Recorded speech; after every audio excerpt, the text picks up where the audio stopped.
Hello बेटा। आज हम लोग पढ़ेंगे जो हमारा चैप्टर बाकी रह गया, that is chapter number 8 unit number 7, income determination and multiplier. Chapter unit number 7 जो है वो बहुत बहुत इम्पोर्टेंट है, इसलिए उसका चैप्टर नंबर 7, चैप्टर नंबर 8 और चैप्टर नंबर 9 ये तीनों बहुत टफ भी लगते हैं बच्चों को, और इसी में से सबसे ज़्यादा क्वेश्चन जो है वो एग्ज़ाम में पूछे जाते हैं। Let begin with the topic without wasting time. चलो हम शुरू करते हैं बेटा अपना नेक्स्ट चैप्टर। अब यहाँ पर देखो, सबसे पहले मैंने आप लोगों को लास्ट उसमें बताया था डिटर्मिनेशन ऑफ इक्विलिब्रियम लेवल। दो चीज़ बताओ कि कब मार्केट में इक्विलिब्रियम लेवल आता है, जब एग्रीगेट डिमांड एग्रीगेट सप्लाई के इक्वल हो जाएगी। सोचो कि क्या कभी ऐसा हो सकता है कि एग्जैक्ट जितने गुड्स की डिमांड हो मार्केट में उतना ही एग्जैक्ट सप्लाई हो। तो मुझे लगता है कि ये सिचुएशन एकदम इमेजिनरी है कि एग्रीगेट डिमांड एग्रीगेट सप्लाई के इक्वल हो जाए, पर जिस दिन भी ये सिचुएशन आएगी उस दिन हमारी इकोनॉमी का जो है वो इक्विलिब्रियम लेवल सेट हो जाएगा। अब इसमें आपको तीन चार चीज़ें ध्यान रखनी है। पहला बोला गया equilibrium is achieved when AD equals to S, right. मैंने आपको बताया कि जब हमारा डिमांड जो है कंट्री का गुड्स एंड सर्विसेज का वो सप्लाई के इक्विवेलेंट हो जाए उस दिन ये बराबर हो जाएगा, ठीक है। अब A D equals to C plus I. A D हमने अप्रोच पढ़ा था लास्ट लेक्चर में कि ए डी किसके इक्वल होता है, तो ए डी इक्वल होगा सी प्लस आई के। मतलब या तो व्यक्ति कंज्यूम करेगा या व्यक्ति इन्वेस्ट करेगा। और दूसरा एस अप्रोच भी पढ़ा था कि एग्रीगेट सप्लाई को नेशनल इनकम भी बोलते हैं, ये भी हमें पता है कि हमने लास्ट लेक्चर में पढ़ा था। और नेशनल इनकम को किससे डिनोट करते हैं, एनएनपी एफसी से। तो यहाँ पर बोला गया है कि aggregate supply equals to C plus S. ये अप्रोच बताती है कि कंजम्पशन और सेविंग्स इन दोनों को ऐड कर दो तो हमारे पास ए एस आ जाएगा। अब चूंकि ए डी एस के इक्वल है, राइट, ए डी किसके इक्वल है, ए एस के, इसलिए सी प्लस आई और सी प्लस एस भी दोनों के इक्वल होंगे। तो हमारे सामने एक इक्वेशन आ गई कि सी प्लस आई और सी प्लस एस दोनों इक्वल होते हैं, और इसमें एस इक्वल्स टू आई हो गया क्योंकि सी को हमने कॉमन होने के कारण दोनों में से हटा दिया। तो हमारे पास आ गया कि saving equals to investment. It means according to the theory there are two approaches for determination the equilibrium level of income and employment in the economy. Two approaches of determination of equilibrium level, ADAS approach और SI approach. अब आपको approaches पढ़नी है, एक ADAS approach से और एक SI approach से। SI कैसे डिराइव हुआ समझ में आया। हमने पढ़ा कि AD किसके इक्वल होता है, AS के। फिर हमने ये भी पढ़ रखा है कि AD मतलब होता है C प्लस आई और AS मतलब होता है C प्लस एस, ठीक है। अब इसमें से सी सी कॉमन हटा दिया तो ऐसा ही अप्रोच बन गई, ये हमने अभी देखा। तो दो अप्रोचेस हमको पढ़नी है। अजम्पशन क्या है इन अप्रोचेस के, before we provided further let us first state various assumption made in determination of equilibrium output. कब ऐसा होगा कि एडी और एस दोनों इक्वल हो जाएंगे। Determination of equilibrium output is to be studied in the context of two sector model. सबसे पहले आपको ध्यान रखना है कि जो हम एडी के एस के इक्वल होने की बात कर रहे हैं वो तब ही लगेगा जब हम टू सेक्टर इकोनॉमी वाली मतलब क्लोज एंडेड इकोनॉमी के बारे में बात कर रहे हैं, जिसमें कि सिर्फ हाउस होल्ड और फर्म्स हैं। तो ये डिटर्मिनेशन तब आएगा जब टू सेक्टर मॉडल हम यूज करें। दूसरा, it is assumed that investment expenditure is autonomous, मतलब वो इनकम पे डिपेंडेंट नहीं है। जो हमारे एक्सपेंडिचर है इन्वेस्टमेंट के वो ऑटोनोमस इन्वेस्टमेंट है। याद होगा हमने लास्ट लेक्चर में पढ़ा था कि हमारी कितनी भी इनकम बढ़ जाए हमारा इन्वेस्टमेंट 20-20-20 था, मतलब लेवल ऑफ इनकम से वो नहीं बढ़ रहा था। Price level is assume to remains constant, हम मानेंगे कि प्राइस सबकी एक जैसी है। और equilibrium output is to be determined in context of short run, हम मानेंगे कि हम फैक्ट्री में जो भी बना रहे हैं वो शॉर्ट रन में बना रहे हैं, हम यहाँ पर लॉन्ग रन लेकर नहीं चल रहे हैं। देखो शॉर्ट रन में क्या होता है कि जो वेरिएबल फैक्टर्स होता है वो तो चेंज होते हैं, लेकिन शॉर्ट रन में फिक्स्ड फैक्टर आउटपुट के चेंज नहीं होते। ये हमने 11th में पढ़ा था।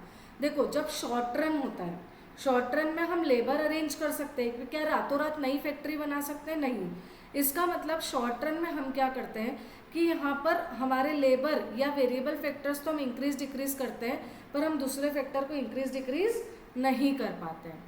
अब एग्रीगेट डिमांड और aggregate supply approach ADS approach जो है वो हम यहाँ पर देखते हैं डिटेल में। Consumption expenditure, investment expenditure.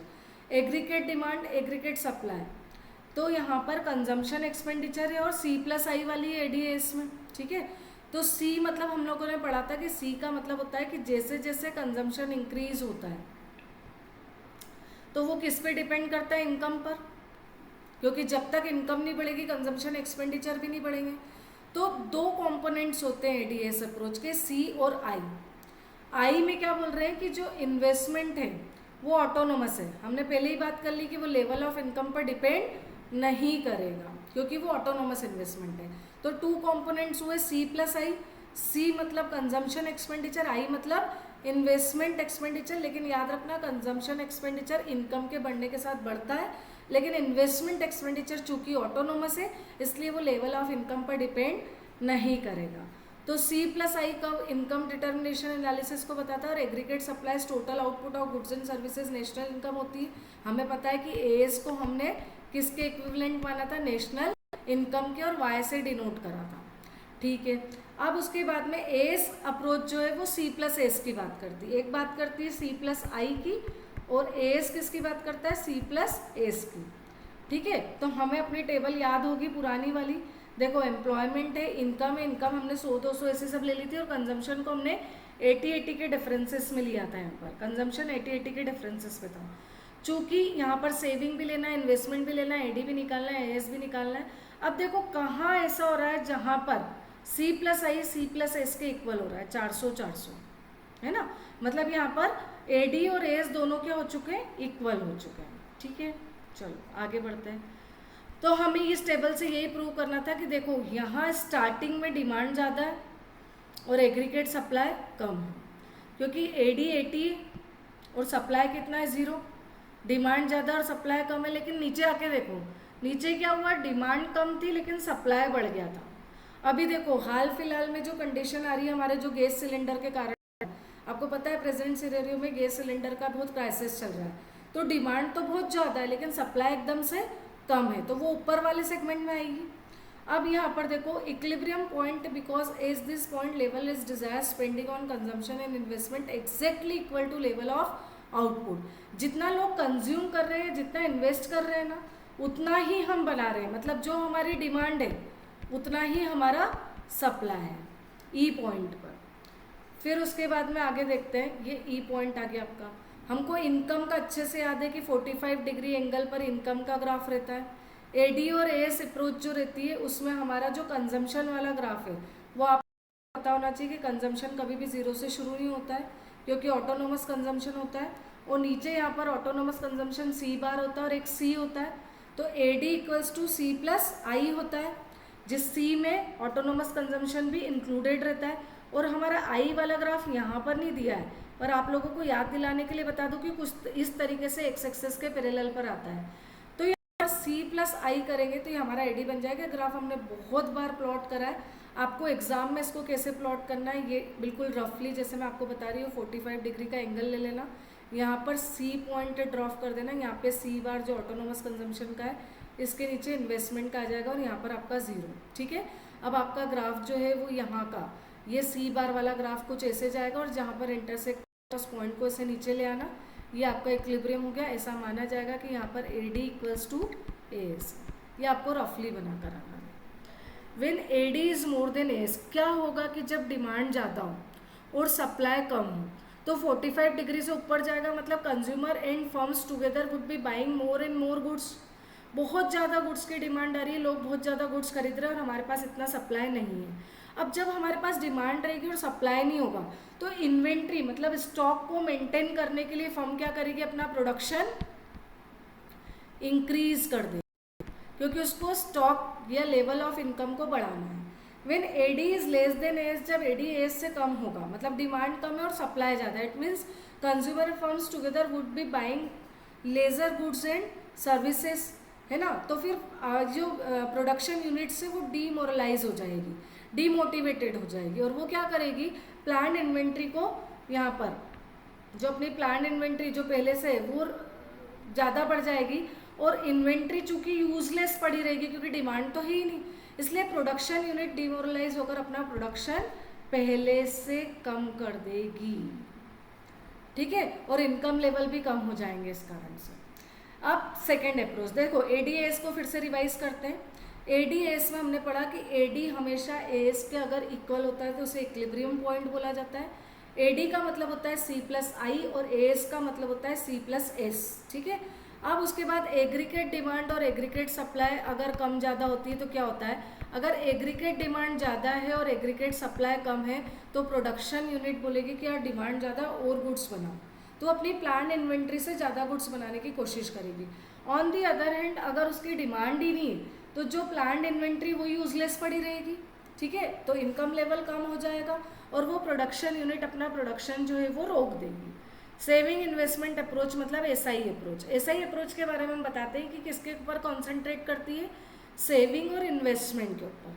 तो आप लोगों को पता होगा कि जब व्यक्ति कंज्यूम करता है जीरो लेवल इनकम पर तो वो सेविंग को यहाँ पर ओरिजिनेट करता है, सेविंग्स जो है वो डिस सेविंग में कन्वर्ट हो जाती है।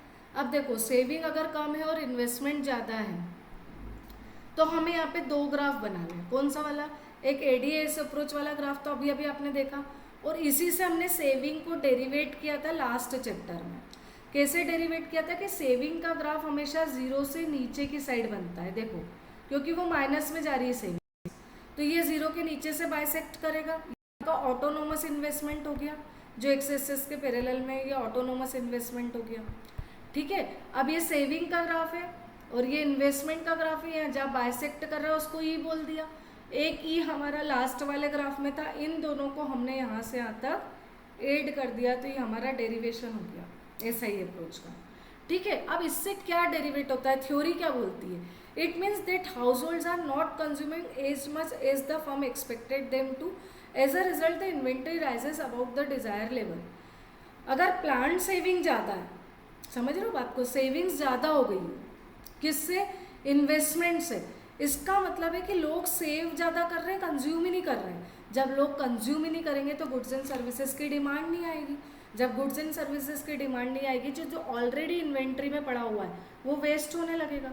तो to clear the unwanted increase in inventory firm would plan reduction process, it will be decrease in employment and output level. इसका लेवल यह होगा, स्टॉक हमारा वेस्ट पड़ा हुआ है ना, देखो क्लियर समझो, एस जो है हमारी सेविंग्स जो है वो ज़्यादा हो गई और जो हमारा इन्वेस्टमेंट है वो कम है। जब सेविंग ज़्यादा है इसका मतलब लोग कंजम्पशन ज़्यादा कर रहे हैं कि कम कर रहे हैं, लोग कंजम्पशन कम कर रहे हैं क्योंकि लोग कंज्यूम ही नहीं कर रहे हैं चीज़ों को, सेव ज़्यादा कर रहे हैं, सेव ज़्यादा कर रहे हैं, कंज्यूम नहीं कर रहे तो गुड्स एंड सर्विसेज की डिमांड नहीं आ रही है, तो जो स्टॉक है वो यूजलेस पड़ा हुआ है, तो आउटपुट गिराना पड़ेगा क्योंकि आउटपुट अब करके भी क्या करेंगे, प्रोड्यूस गुड्स को, स्टॉक जो ऑलरेडी वो यूज़ नहीं हो रहा है, ठीक है।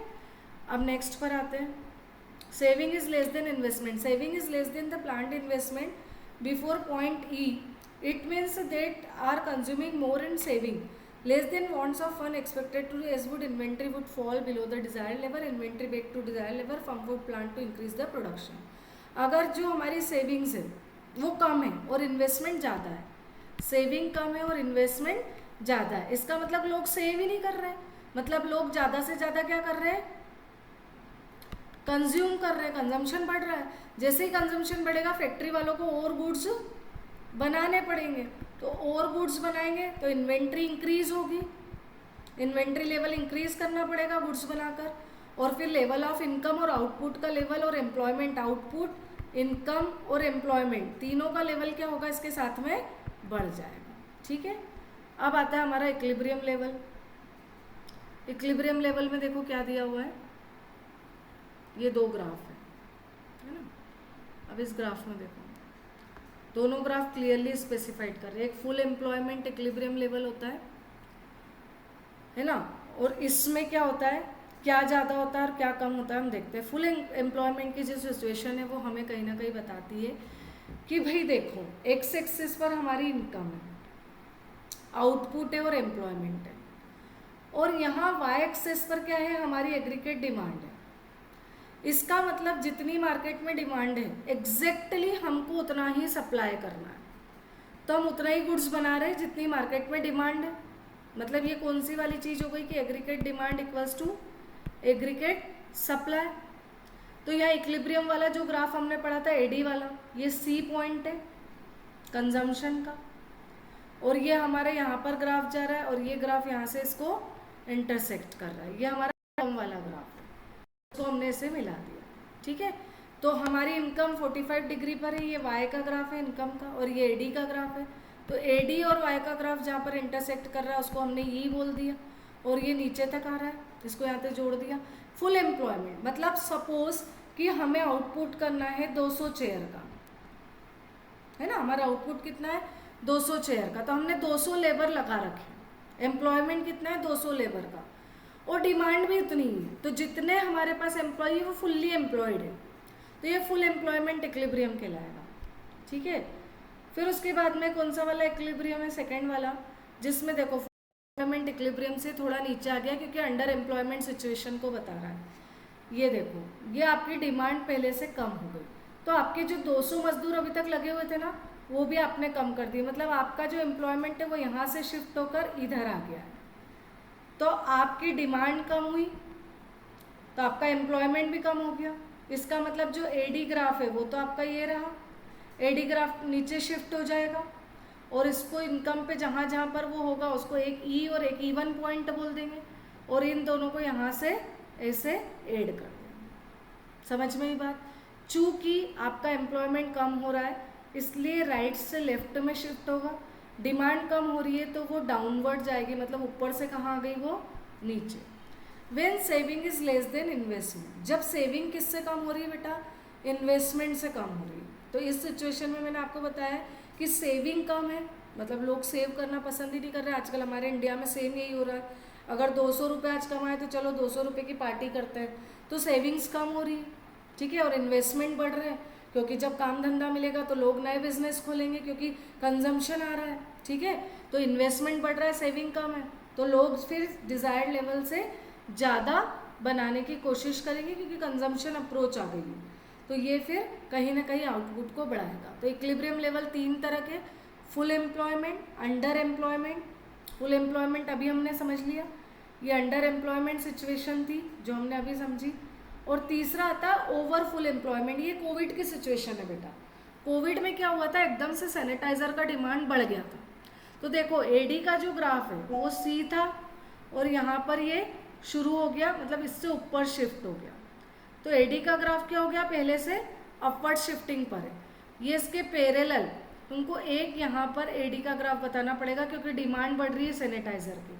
अब डिमांड बढ़ रही है तो तुमको आउटपुट पहले से ज़्यादा बढ़ाने पड़ेंगे, तो तुम्हारा आउटपुट अगर पहले यहाँ था तो अब वो आउटपुट यहाँ पर आ जाएगा। समझ में आ रही बात। तो देखो ये किस तरीके से शिफ्ट होगा, ये हो गया एक इक्विलिब्रियम पॉइंट, और ये दूसरा इक्विलिब्रियम पॉइंट तुम्हारा यहाँ पर आ रहा है। तो ये ग्राफ कुछ इस तरीके से आपका दिखेगा, इसमें 2 इक्विलिब्रियम पॉइंट रहेंगे, ये रहेगा ए और ये रहेगा B equilibrium point. Clear. Over full employment situation, equilibrium signifies that planned expenditure is equal to planned output. मतलब जो हमने प्लान्ड एक्सपेंडिचर किसको बोलते हैं, जो हमने सोचा था कि हम इतना खर्चा करेंगे तो वो डिज़ायर लेवल से ऊपर चला गया है, तो वो फुल एम्प्लॉयमेंट लेवल को भी क्रॉस कर गया है। तो हमें क्या करना होगा, increase in aggregate demand over the full employment will lead to increase in general price level. चूँकि हमको रातों रात नए लेबर लगाकर प्रोडक्शन बढ़ाना पड़ा क्योंकि सैनिटाइज़र का डिमांड एकदम से बढ़ गया कोविड में, तो ऑब्वियसली अगर लेबर बढ़ाओगे और इमरजेंसी में सारी चीज़ें अरेंज करोगे तो आपको महंगी मिलेगी, इससे जो गुड्स है उसका प्राइस लेवल बढ़ेगा, और जब भी प्राइस लेवल बढ़ता है तो इन्फ्लेशन आता है, जबकि रियलिटी में कोई आउटपुट इंक्रीज नहीं हो रहा है। हमारी एक कैपेसिटी, क्योंकि आपको पता है कि वेरिएबल फैक्टर तो इंक्रीज हो सकते हैं पर फिक्स्ड फैक्टर इंक्रीज नहीं हो सकता। ठीक है, अब ये देखो क्या लिखा हुआ है, short run fixed price analysis of product market. मैंने आप लोगों को बताया है कि अगर लॉन्ग रन रहेगा तो इतना फर्क नहीं पड़ेगा, है ना। लॉन्ग रन में और शॉर्ट रन में आउटपुट का क्या फ़र्क पड़ता है ये देखते हैं। आप लोग को बता देती हूँ, यहाँ पर है it is assume that price remains constant in short run. Short run में प्राइस कांस्टेंट रहेंगे, लेकिन लॉन्ग रन में क्या हो जाएंगे, प्राइस बढ़ जाएंगे। कैसे, समझो। देखो शॉर्ट रन में हम कौन सा फैक्टर बढ़ा सकते हैं बताओ। शॉर्ट रन में हम सिर्फ वेरिएबल फैक्टर बढ़ा सकते हैं, ठीक है। लेकिन लॉन्ग रन में जो फैक्टर बढ़ेंगे वो कौन से वाले फैक्टर बढ़ेंगे लॉन्ग रन में? हम नया प्रीमाइसिस या फैक्ट्री भी बना सकते हैं। अब जब तुम नया प्रीमाइसिस बनाओगे, फैक्ट्री बनाओगे लॉन्ग रन में प्रोडक्शन को बढ़ाने के लिए, तो ऑब्वियसली बड़ी मतलब जगह इन्वेस्टमेंट करने के कारण कॉस्ट बढ़ेगी, और कॉस्ट बढ़ेगा तो प्राइस भी बढ़ेगा। तो शॉर्ट रन में प्राइस पर इतना इम्पेक्ट नहीं आता है जितना लॉन्ग रन में आता है। ये बात आपको ध्यान रखनी है, ठीक है। Determination of equilibrium output under fixed price model. Fixed price model में क्या होगा, देखो समझते हैं। AD equals to C plus I, हमें पहले से पता है कि या तो व्यक्ति कंज्यूम करेगा और इन्वेस्ट करेगा तो ही डिमांड क्रिएट होगी, इसलिए AD जो है वो कंजम्पशन और इन्वेस्टमेंट का सम टोटल होता है। फिर हमने एक कंजम्पशन इक्वेशन पढ़ी थी जिसमें C बार मतलब ऑटोनोमस कंजम्पशन था, B मतलब क्या था हमारा MPC marginal propensity to consume, और Y मतलब लेवल ऑफ इनकम, और इन दोनों को ऐड कर देते थे तो हमारा टोटल कंजम्पशन एक्सपेंडिचर आ जाता था।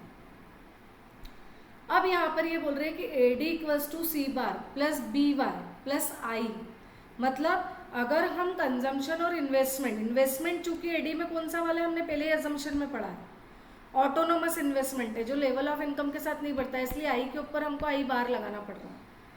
तो C bar plus I bar plus BY, तो यहाँ पर ऑटोनोमस इन्वेस्टमेंट और ऑटोनोमस कंजम्पशन को अगर आप जोड़ दोगे, I बार और C बार को अगर आप ऐड कर दोगे तो एक चीज बन जाएगी A। ये है हमारा ऑटोनोमस इन्वेस्टमेंट एक्सपेंडिचर और ये है हमारा ऑटोनोमस कंजम्पशन एक्सपेंडिचर। तो यहाँ पर आ जाएगा हमारा टोटल ऑटोनोमस एक्सपेंडिचर जिसको हम A बार से इंडिकेट करेंगे। तो AD equals to A bar plus BY एक नई इक्वेशन बन गई, ठीक है।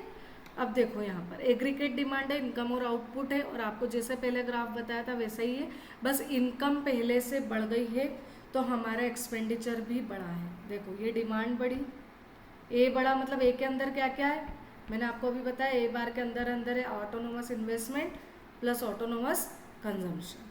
तो हमारा डिमांड बढ़ा है क्योंकि हम ज़्यादा खर्चे कर रहे हैं, तो हमको आउटपुट भी अकॉर्डिंगली बढ़ाना पड़ेगा। तो ये इस तरीके से शिफ्टिंग बताएगा, राइटवर्ड शिफ्टिंग और इधर वाई एक्सेस पर अपवर्ड शिफ्टिंग। राइटवर्ड शिफ्टिंग भी इंक्रीमेंट को बताती है और ये अपवर्ड शिफ्टिंग तो ऑटोमेटिकली आपको इंक्रीमेंट का साइन दे रही है, ठीक है। तो ये आपको याद रखना है। चलो ये चीज़ हमारी यहाँ पे कवर हो गई, और इसी के साथ हमारा ये एक सेगमेंट जो था वो यहाँ पर कंप्लीट हो गया है। अब दूसरा वाला जो सेगमेंट है उसमें है मनी मल्टीप्लायर, है ना। अब मल्टीप्लायर क्या होता है वो हम यहाँ पर समझते हैं, ठीक है। तो K इक्वल्स टू हमको पता है कि मल्टीप्लायर होता है, मतलब जैसे जैसे आप अपना इन्वेस्टमेंट बढ़ाते हैं वैसे वैसे आपकी इनकम भी बढ़ेगी। मतलब चेंज इन इन्वेस्टमेंट के कारण हमारी इनकम में भी चेंजेस देखने को मिलेंगे। एक मकान किराए पे दे रखा था 5,000 रुपये मिलते थे, 2 मकान किराए पे दिए 10,000 रुपये मिलने लगे।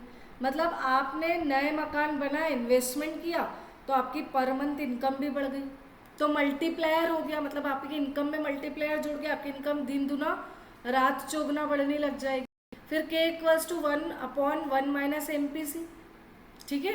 यह आप लोगों को पता होगा, पिछले वाले लेक्चर में, लास्ट लेक्चर में हमने पढ़ा था कि 1 माइनस MPC मतलब क्या होता है, MPS marginal propensity to save, ठीक है। तो ये यहाँ पर Y/I हमने पढ़ रखा था, तो ये हमारे डिनोमिनेटर में चेंजेस बताते हैं। अब इसको किस तरीके से हमें करना है, देखो मल्टीप्लायर निकालना है। MPC मतलब 0 है और MPS 1 है। आपको पता है कि MPC और MPS marginal propensity to consume और मार्जिनल प्रोपेंसिटी टू सेव, इन दोनों का अगर हम ऐड करेंगे तो 1 आना चाहिए, क्योंकि व्यक्ति की इनकम अगर 1 रुपये और वो 70 पैसे कंज्यूम कर रहा है तो ऑब्वियसली वो 1 रुपये में से 30 पैसा क्या कर रहा है, बचा रहा है। तो अगर हम टोटल इनकम को 1 मान लें तो MPC और MPS का टोटल हमेशा 1 ही आना है, क्योंकि या तो वो कंज्यूम करेगा या सेव करेगा। और यहाँ पर इस तरीके से हमने एक मल्टीप्लायर की टेबल क्रिएट कर ली, ठीक है। अब मैक्सिमम वैल्यू ऑफ मल्टीप्लायर कितनी होगी, K equals to 1/1 minus MPC, ठीक है। अब मैक्सिमम कितनी होगी 1, अगर हमारी टोटल इनकम है और हम पूरा का पूरा अगर मान भी लें MPC 1 कर लें तो तो 1/0 होगा तो इनफाइनाइट तक पहुंच जाएगी। मतलब ये है कि MPC equals to 1 indicates that economy decide to consume the whole of additional income.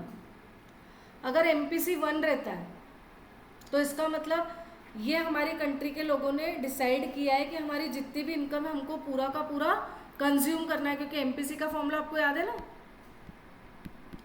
Change in consumption due to change in income. तो हमारी जितनी इनकम बढ़ रही है हम पूरा का पूरा उतना क्या कर रहे हैं, खर्च कर रहे हैं। जैसे अगर हमारी 100 रुपये की इनकम में चेंज आया है तो हमने कंजम्पशन भी 100 रुपये के बराबर चेंज किया है, तो कितना आ गया MPC 1। इसका मतलब हमारी कंट्री के लोग खाओ पियो और जियो वाली अप्रोच पे चल रहे हैं। Here not even a bit of additional income is saved, कुछ सेविंग ही नहीं हो रही है। It will lead to continuous increase in the consumption expenditure and value of multiplier will be infinity. तो वैल्यू ऑफ मल्टीप्लायर क्या हो जाएगी, अगर मार्जिनल प्रोपेंसिटी टू कंज्यूम 1 रहेगी तो इनफाइनाइट डिमांड पहुंच जाएगी, MPC 1 रहेगा तो ठीक है। तो मल्टीप्लायर एकदम इनफाइनाइट शो करने लगा क्योंकि 1/0 इनफाइनाइट को बताता है। अब the minimum value of multiplier कितनी होगी, मान लो कि व्यक्ति कुछ कंज्यूम ही नहीं कर रहा है, कुछ भी कंज्यूम नहीं कर रहा है, तो 0 होगी MPC, है ना, क्योंकि वो कंजम्पशन में यकीन ही नहीं रख रहा है। Whole of additional income and nothing is spent on consumption, so there will be no further increase in income. As a result, the total increase in income will lead to increase in investment. जो income आ रही है वो पूरी invest हो रही है, लेकिन consume तो हो नहीं रही है। कंज्यूम नहीं हो रही है तो MPC को कर देना 0। MPC 0 हो गया तो मल्टीप्लायर कितना हो जाएगा, 1 हो जाएगा। तो मिनिमम वैल्यू ऑफ मल्टीप्लायर 1 होगी और मैक्सिमम इनफाइनाइट होगी। अब मल्टीप्लायर काम कैसे करता है, देखो सपोज आपने 100 रुपये कमाए, एडिशनल इन्वेस्टमेंट जो है वर्किंग ऑफ मल्टीप्लायर हम इसको ऐसे समझते हैं कि आपने एडिशनल इन्वेस्टमेंट करा है 100 करोड़ रुपए का। तो जब भी व्यक्ति एडिशनल इन्वेस्टमेंट करता है तो वो सोचता है कि उसको कहीं ना कहीं एडिशनल इनकम मिलेगी, यस और नो, तभी तो वो एडिशनल इन्वेस्टमेंट करेगा। नहीं तो वो इन्वेस्टमेंट क्यों करेगा, है ना। इन्वेस्टमेंट करने के लिए उसके पीछे कहीं ना कहीं ये लालच होता है कि उसकी इनकम भी बढ़ेगी।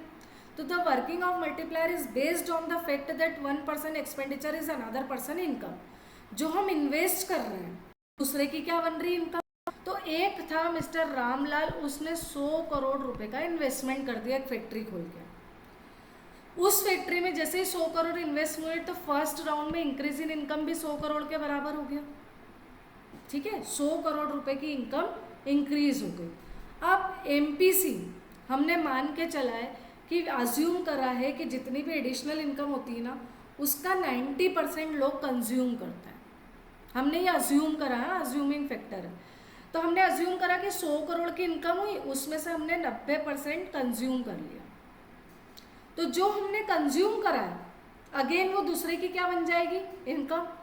तो 90 करोड़ की इनकम हो गई, फिर उसका 90% हमने क्या कर लिया, कंज्यूम।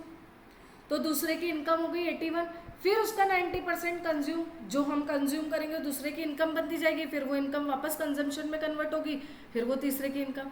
इस तरीके से मल्टीप्लायर प्रोसेस चलता रहेगा और इसी को बोलते हैं हम यहाँ पर मल्टीप्लायर टेबल, है ना। देख लो 100 रुपये का इन्वेस्टमेंट करा, दूसरे की इनकम बन गई, तो मल्टीप्लायर टेबल बताती कि इनकम इन्वेस्टमेंट से कैसे बढ़ती है। तो आपने जैसे इन्वेस्ट करा दूसरे की इनकम जनरेट करी, उसने इनकम का 90% खर्च कर दिया। 90% जैसे ही 100 रुपये का 90% उसने खर्च करा तो वैसे ही वो दूसरे की इनकम बन गई, क्योंकि एक का खर्चा दूसरे की इनकम। फिर उस इनकम का 90% आपने खर्च कर दिया, फिर वो दूसरे की इनकम बन गई और ये ऐसे ही चलता रहेगा।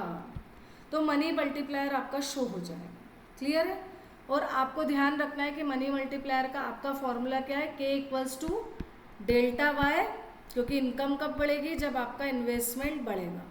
और इसका एक और फॉर्मूला क्या है, 1/1 माइनस